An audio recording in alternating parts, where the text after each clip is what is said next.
Hi, everyone. Happy Wednesday. Sorry for the delay. There were some technical problems with Facebook, but we're here today and so excited for our guest.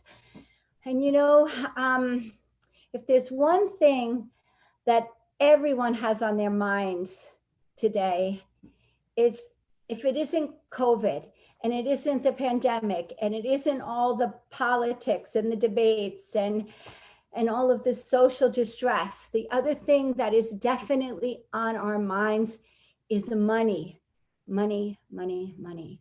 And that's because so many Americans have been so terribly affected by this COVID, not just for health in the health crisis, but also this has been devastating, really terribly devastating in the whole financial realm. All around us, we see businesses struggling. They're opening, they're closing, they're clearly not open to full capacity. They're still letting people go. People are losing their jobs. And so many industries are deeply affected by this. Travel, hospitality, the fitness industry. And because of this, we're really in a crazy place with our finances. And so many of us, and I have to tell you, me included, that is a topic. I'd rather talk about dating anytime with my friend Nicole than sit around talk about finance. That is an area where it's just not my comfort zone. My comfort zone is not talking about finances. But in times like this, we have to be able to have those hard, clear-eyed conversations and get our finances in check. To understand, we have to have clarity. And one thing that I love, love, love about my guest today is that she's all about the money mindset. It's not to panic, but it's to plan. And those of you in my community that have been watching this, I say in everything, we have to have a plan. We have to live and die by our plan. And it's no different with finances. Okay, so today we have my dear friend, Nicole Lapin on. And she's first of all, she's a beautiful woman. Truly, she has like one of the most authentic hearts. She's just always there to help and serve people. And guys know I love people like that.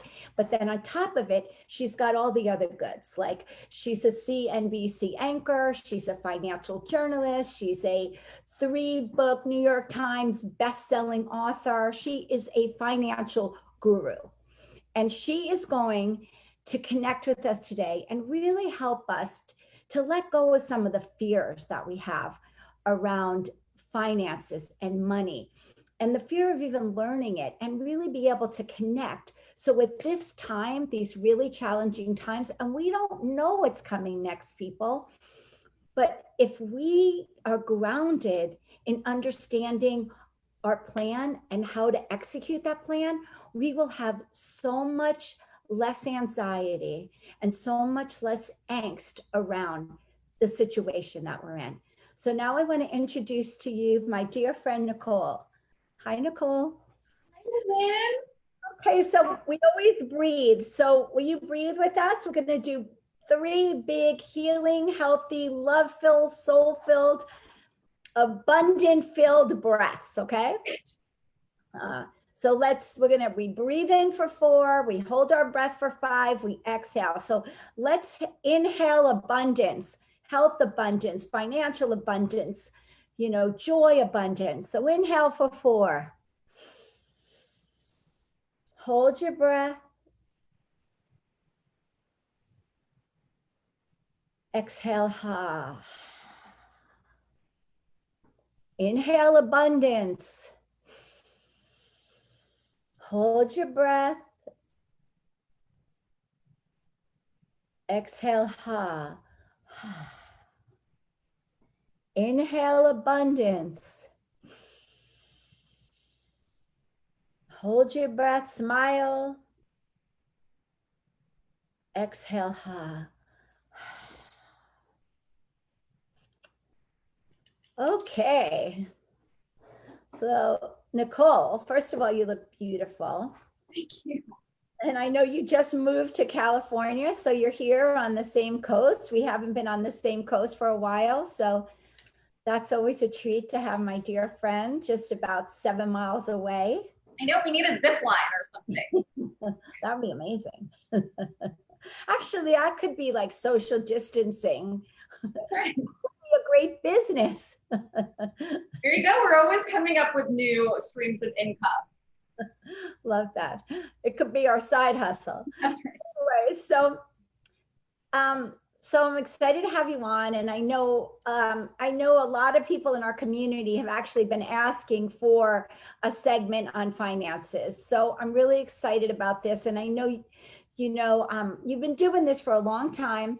You have your money school. You've got so many different ways that you've been sharing with millions of people about how to get their finances in check. So I think let's get right into it. And let's really talk about the mindset, because I know you talk a lot about people have to have the right mindset to actually be able to get their finances in check.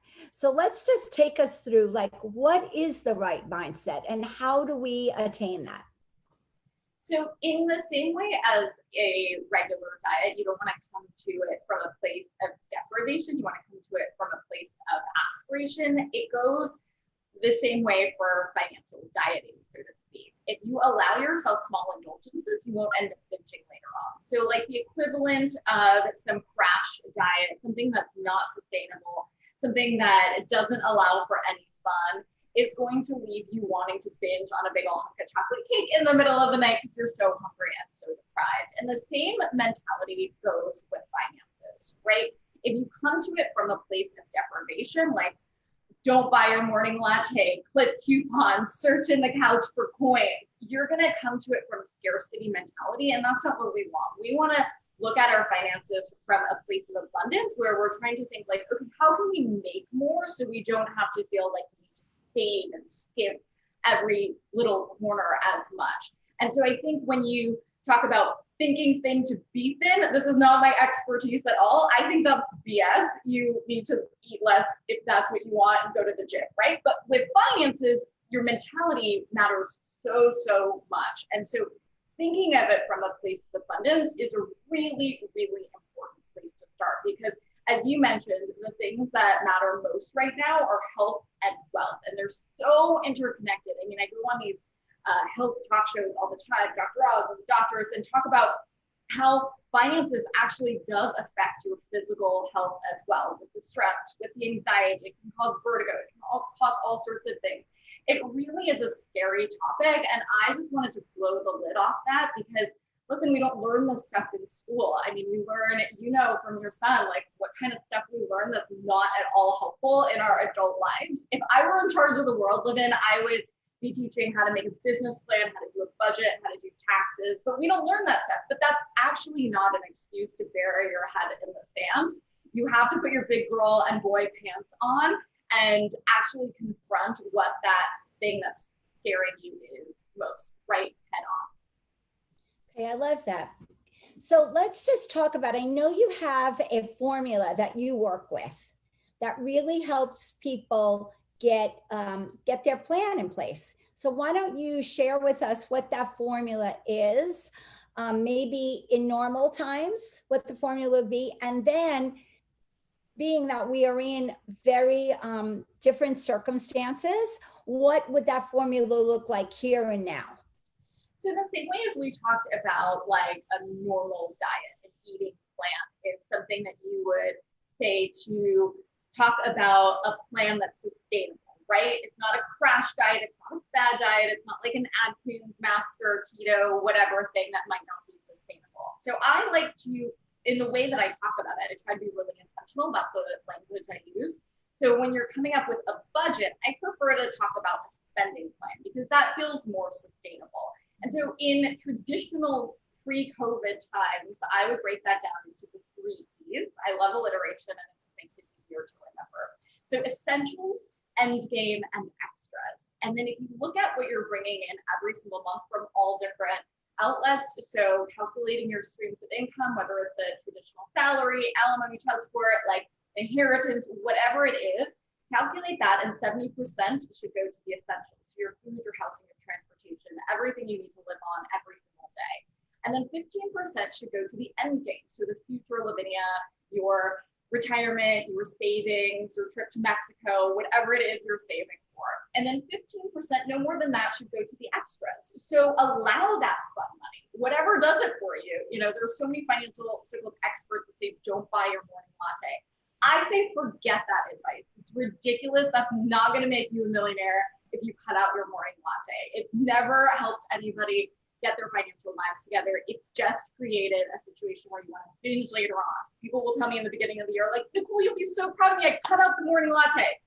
Come June, they're like, yeah, I bought a Gucci purse because I cut out the morning latte. I'm like, listen, if you just bought your morning latte every single day, allow yourself small indulgences, you wouldn't feel the need to binge later on.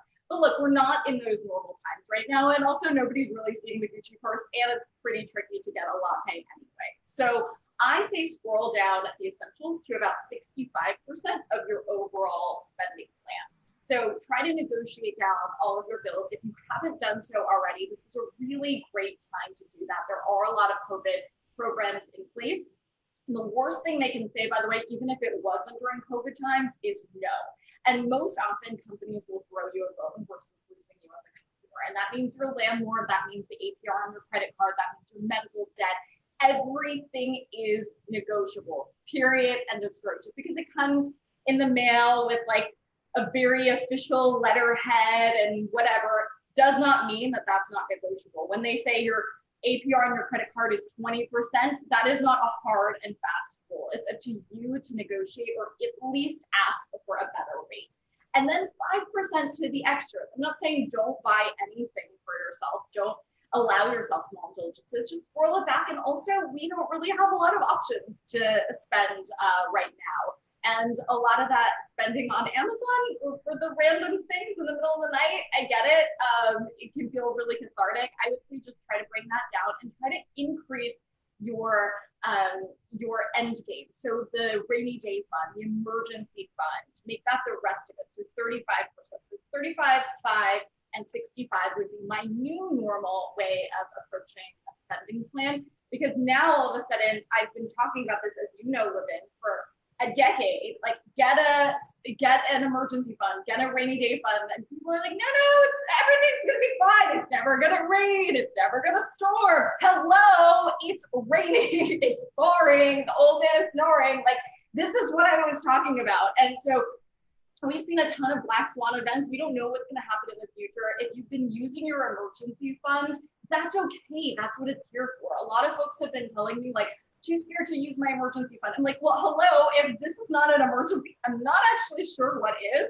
So use it, but also keep in mind that you have to replenish that. Right. Okay, so you talked a lot about negotiating. So not everyone knows how to negotiate. I didn't know either. I mean, listen, I grew up in an immigrant family, first generation American, never learned anything about finances or business, just needed a job when I was 18. So I lied and I faked it till I made it. And I started on the floor of the exchange. And what I realized is that money is just a language like anything else. If you went to China, you didn't speak Chinese, you would be confused. If you went to Wall Street, you didn't speak the language of money, you would be confused. But it's okay because you can actually learn that language. You know, a lot of the acronyms feel overwhelming and that they're jargony, but once you understand the concepts behind them, you're like, oh, that's actually not that complicated. When it comes to negotiating, there's no like textbook that you can read. I have a lot of scripts in my master classes of how you could use different catchphrases to increase your chances of getting lower rates or getting any sort of reprieve on your bills. But essentially, like bottom line across the board, just continue to stay on it, be a dog on a bone, ask for a manager, ask for different things in the same way as when you're negotiating your salary.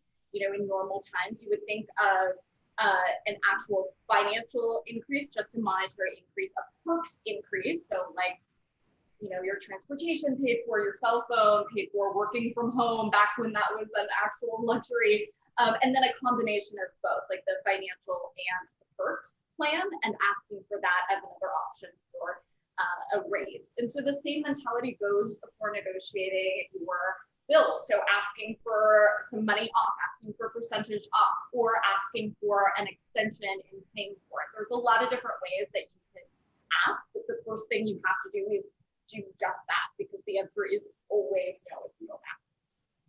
So can we role play a minute? We Can sure can. you be the one asking and I'm your landlord, just so we can give people a little bit of a, I mean, I know this is in the money school. I know you have scripts on this, but just so that the audience can be like, oh, I know where to start. So Let's do it. I'm your landlord. Okay, ring, ring, ring, ring, ring. Hey, Lavinia, do you have a moment to chat? I am one of your tenants. Sure. Hi, Well, as you know, I've been renting from you for the last 3 years. I've been an amazing tenant. I've paid every month on time. I have great credit, but as you know, during COVID times, my business is not in the best place, and I'm not going to be able to pay the same amount as I was before, but I would really like to continue staying in my apartment right now. Can we work together on finding something that might make sense for both of us, so that you don't have to go through the headache and turmoil of finding a new tenant? First of all, I want you to know I have a lot of empathy and compassion for what you're going through. And I don't know if you realize this, but I also have a mortgage on this building. So I have to pay the mortgage on that building. And the way I pay the mortgage on the building is by obviously collecting the rents.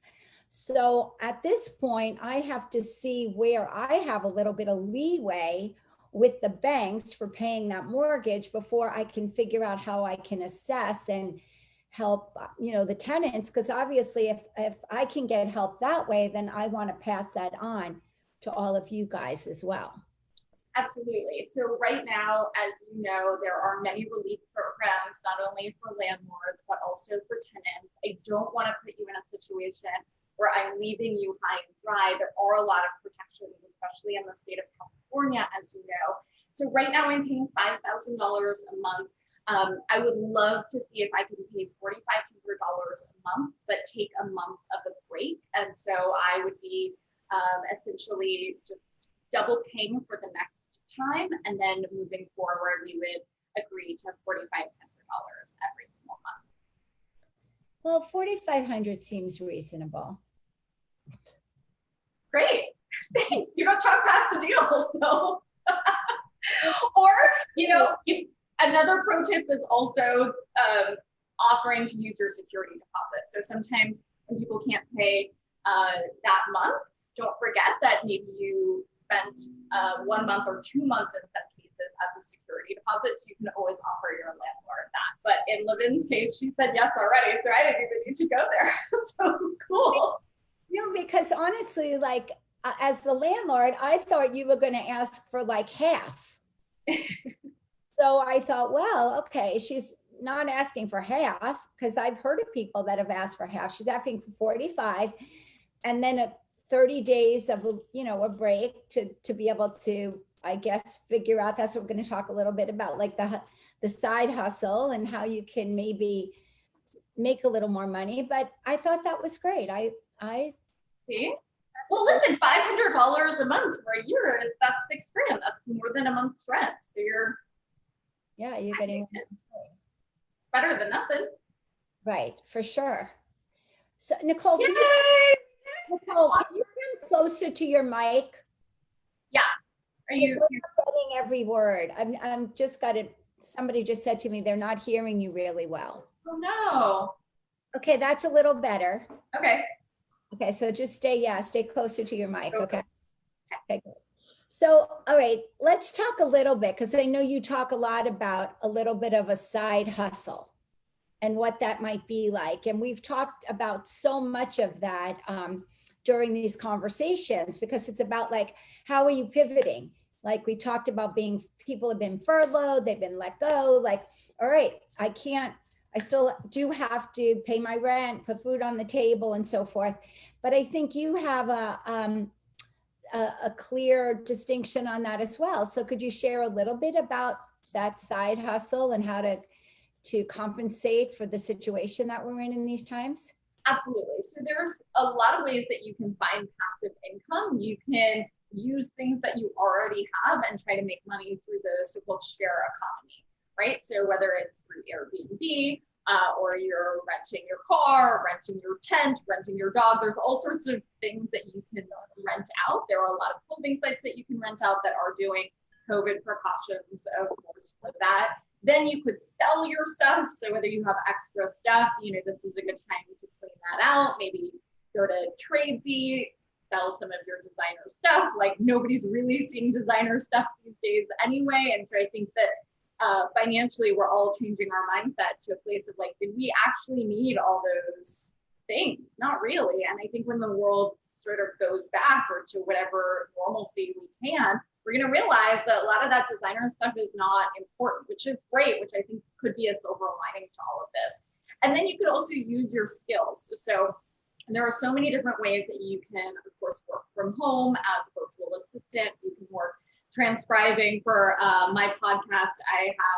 We have transcribers that are not anywhere near us, but they're listening to it and they're taking notes. And so depending on what your skill set is, it's really important to figure out what your skill is and then find the marketplace that somebody else will be the recipient of that skill. And the more random, the better. If you went to college for East Asian art history, I promise you there is somebody in this world that is looking for a tutor or looking for expertise in just that. You just need to really identify and clearly articulate what you can offer. And then there are many, many sites that you can either barter or charge for your services. So could you just tell us some of those sites? Because I don't know if everybody knows them. Like we can actually put them on the website as well. Okay. People have. What are a couple of the sites where people can promote their services? Yeah, like eDesk, Olance, I think they merged actually. So that's a place where there's a freelancer marketplace essentially. And then, depending on what your specific niche is, you can go to those sites directly. There are a bunch for personal assistants, for instance. I put a bunch on my Instagram that you can go to. And then just depending on what the vertical is. So maybe we'll put stuff up, and if you want to connect the dots, that will be an easy resource for you. Great, I love that. All right, so let's talk a little bit about investment, because I know people are thinking about, okay, what do I invest in these times? With the little bit of money that they're going to be saving for a rainy day, they obviously want to be able to make the most of that money. So what are some of the things that you're recommending people invest in? So you can't budget your way into wealth, right? So it's important to take the first step we talked about, come up with a spending plan, look really clearly on what's coming in and what's going out, and reconciling that.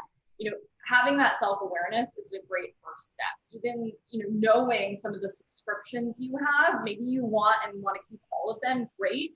Maybe not, but some people don't even know what they are. Like I just saw that I had a GoGo in-flight charge on my Amex, and I totally forgot that I was paying for that. And of course, that's like the internet in the sky. And I used to live on a plane, and now I'm obviously not. So I canceled that, but I totally didn't even remember that I had it.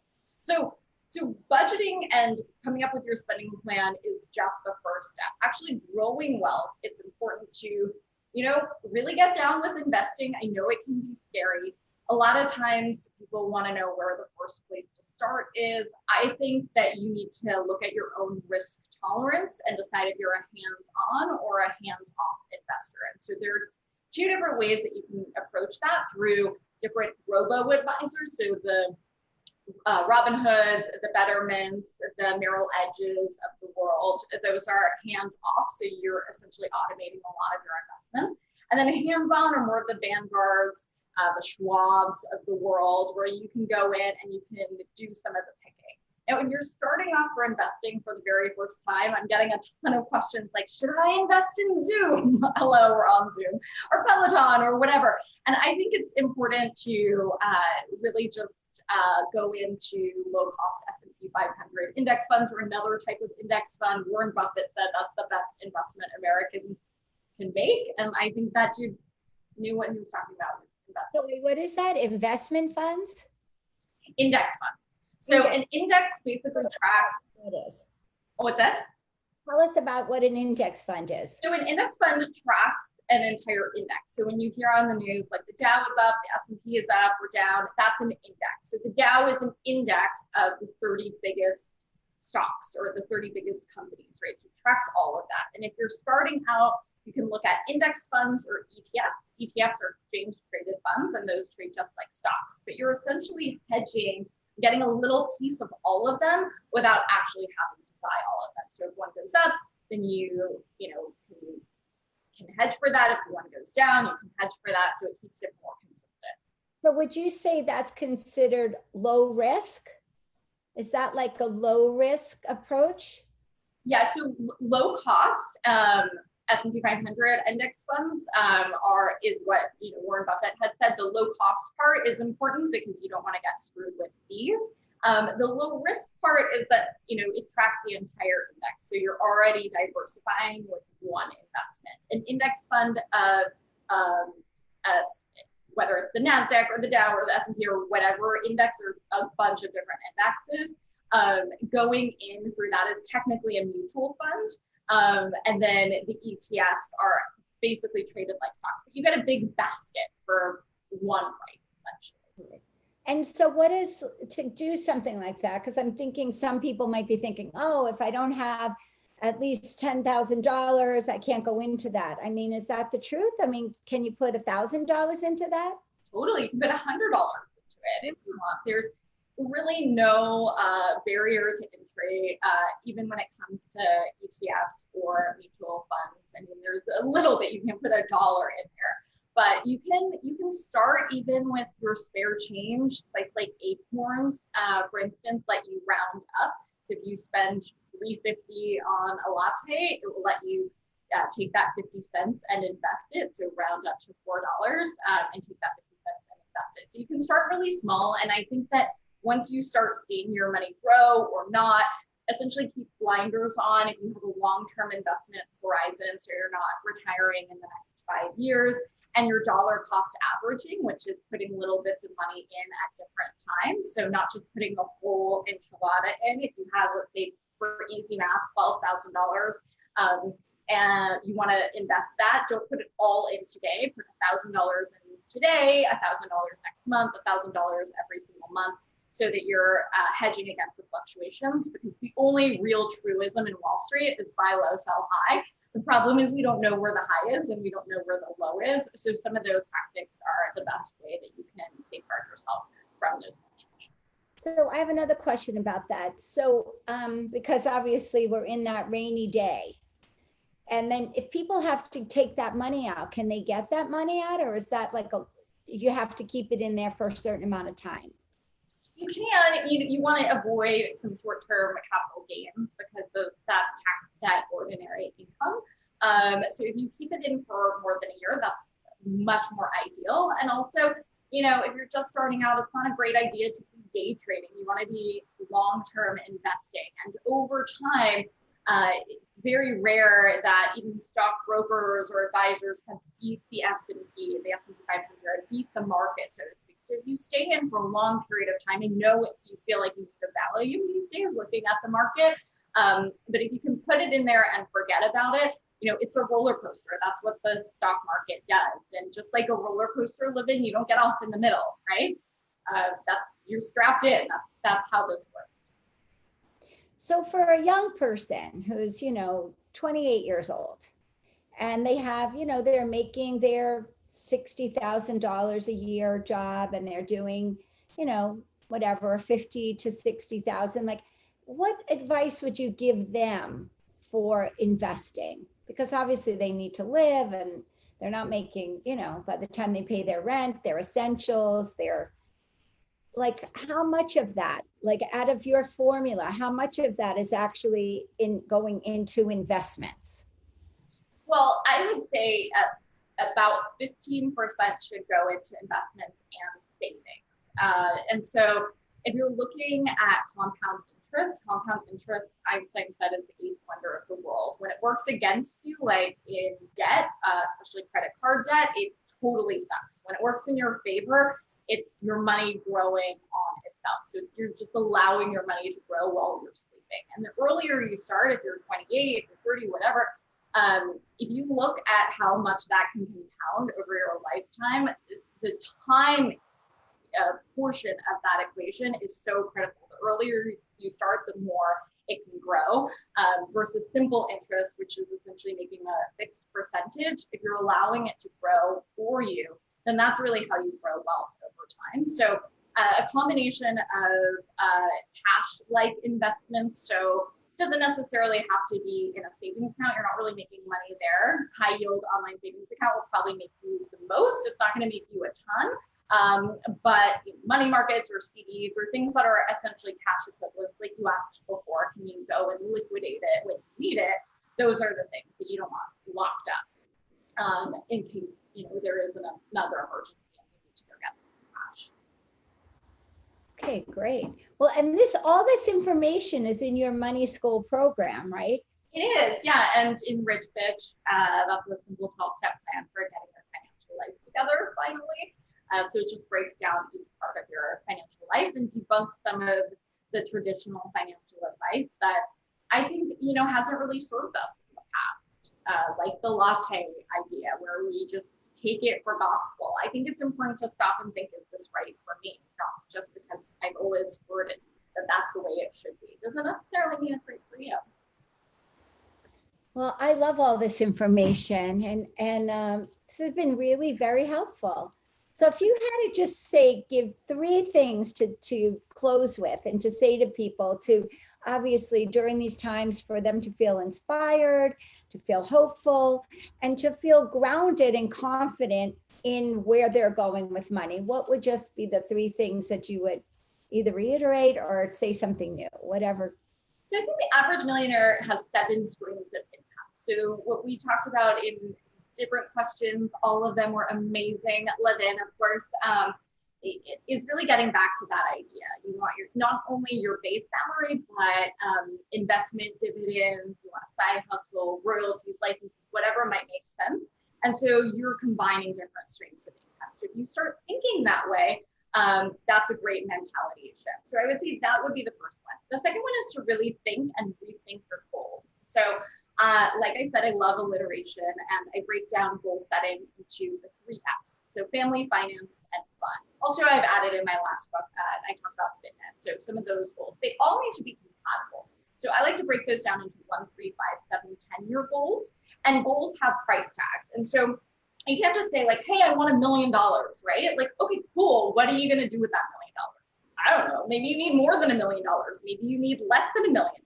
I don't know. Like, first figure out a life you want, and then reverse engineer to figure out how to get the money to live the life you want. And don't just come up with a random number just because you think it sounds great. This is a really good time to examine your goals, whether it's having kids or not having kids. Maybe you don't want to bring kids into this environment. I have no idea. I don't care. You want 10 kids, you want 10 cats. Like, get on with your bad self. But kids are expensive, Lavin, as you know. They're nothing more time, money, and energy consuming than children. But just rethink about that plan for yourself and then figure out how much that life costs for you. If you want, for your fun goals, you want to fly private around the world, cool, get after it. Or if you don't and you want to just, read every night, it doesn't matter to me. If this is your life, you're the only one who has to wake up in it. But you have to figure out how much money that's going to cost you. So that, I think, is the second thing that I would remind folks of. And the last thing is just to negotiate everything. Again, if you're a longtime customer at any place for your cell phone or your credit card or anything, they will throw you a bone. I just negotiated a bunch of my professional subscriptions for my CRM, which is my management system for all of my customers. I was spending, it was $600 or something like that a month on that. And I got it down to $50. So I just kept at it. I asked for manager upon manager. I showed, my track record, and I could not actually believe how much I got off it. So I've been showcasing some women on my social media at Nicole Lapin with some of their amazing success stories. So hopefully those will inspire you to do the same. And then let me know what happens. please let us both know. Right. Amazing.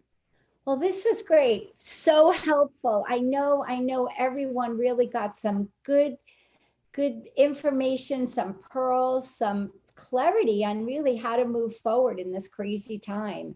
And around a subject, like we said, that so many people are just fearful of. And Nicole, you present it in such a clear way, and it's not intimidating. So thank you for that, because this is a topic that most people find very intimidating.